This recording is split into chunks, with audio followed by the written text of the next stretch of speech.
He arrived maybe about 15 minutes to 3, and he was like, "Mom, a stranger took me." And I cried. A kindergartner is mistaken for another student and wrongly picked up and taken away from a Scarborough school by Children's Aid. The Toronto District School Board calls it a horrible case of mistaken identity. The boy's mom calls it her worst nightmare. I just thought, what could he have been thinking through that ride, you know? A 6-year-old boy wrongly taken away from his school, put into a Children's Aid Society van and taken on a 3-hour ride Tuesday.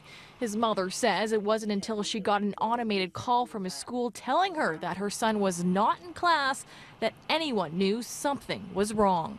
So I called and I said, "How is it that my son's absent when I dropped him to school in the morning?" And she said, "You know, give me a second, I'm gonna check." Her son goes to Walter Perry Public School in Scarborough.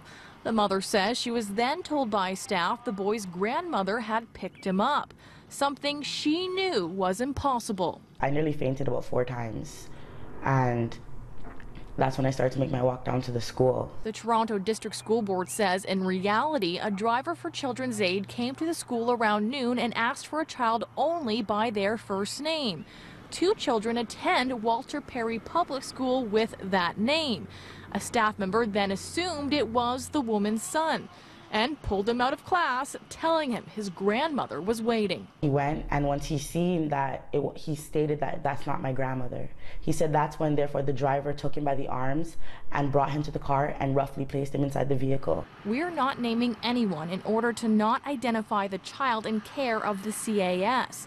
Children's Aid refused to answer any of our questions tonight on pickup protocol, citing client confidentiality. It would appear to be a horrible case of mistaken identity. This should never have happened. The Toronto District School Board says a full investigation is underway. We're offering any supports that we can to the parent and her child. Is it not the school's responsibility to know which child they're handing over? Absolutely. This should not have happened. This mother says she's since received an apology from the school's principal and superintendent, but she says sorry can't erase her afternoon of panic. How long were you kind of left in the dark where you didn't know where your son was? For about an hour.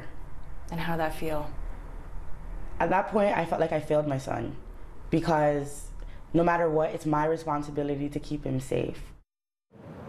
The Toronto District School Board tells me that 1 staff member has been sent home pending the outcome of the investigation.